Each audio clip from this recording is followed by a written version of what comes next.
Understand that. Okay, RUBIS is a French-based company. It was formed in 1990 through the acquisition of a small terminal company in France. It subsequently acquired an LPG or cooking gas business in France a couple of years later. The company went public, I believe, in 1994, and subsequent to that has had quite a substantial growth in both of those businesses, terminaling and LPG, across Europe and Africa. And more recently, as of 2006, RUBIS then ventured into the fuels business in the Caribbean with the acquisition of Shell's business in Bermuda and Shell's business in Martinique and Guadeloupe. Subsequently, RUBIS bought all of the Eastern Caribbean island businesses from Chevron in 2011, and most recently, this portfolio of what we call the Western Caribbean in the Turks and Caicos Islands, the Bahamas, of course, and the Cayman Islands. And so that is RUBIS. We have global operations across Europe, Africa, and the Caribbean. The company continues to grow. It's a publicly listed company, very financially stable company. So far my experience has been, the company's serious about its business, and it has a good track record. Indeed. And here, of course, in the Bahamas, RUBIS is responsible, as you clarified a moment ago, for Texaco, the Texaco brand. When we look at the work of RUBIS and the diversification of its portfolio, as far as the conversation about oil drilling in the Bahamas, LNG and other forms of energy, is it something that you believe RUBIS will have an investment interest in moving forward? We have no interest at the moment in what we call the upstream side of the business, which would be exploration and production, drilling of oil. RUBIS has no interest in that at the moment.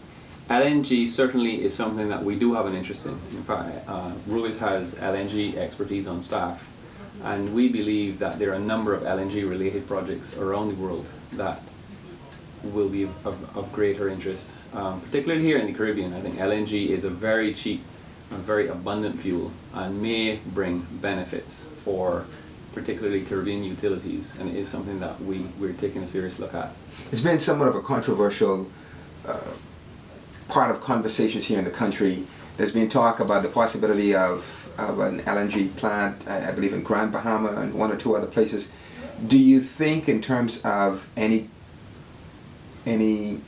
safety concerns and things of that sort, is it anything that decision makers and really the public at large should have as it relates to the possibility in the Bahamas? Well, I'm aware of the project that was benched here maybe 10 years ago for a regasification plant on, I think it was Ocean Key, to pipe LNG into Florida, and that, I think there was quite a bit of vocal opposition to that plan here in the Bahamas. And since that time, the price of gas has dropped substantially. It's actually less than half of what it was 10 years ago. The economics of that project now would be completely different. The US has increased its natural gas production substantially, and now is a net exporter of natural gas as opposed to an importer.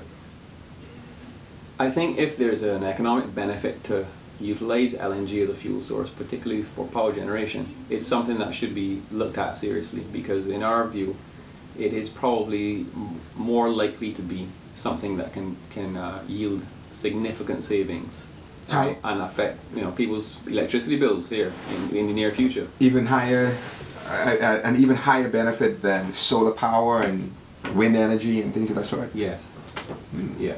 I mean, LNG is also a very clean burning fuel, so from an environmental perspective it's quite well favored. It's different to solar and wind. They have their niches, but in terms of price per kilowatt hour produced, and LNG on the right scale, it would be much cheaper. Indeed. Now, Mr. Gill, we were talking about fuel. In fact, we got a couple of calls relating to this item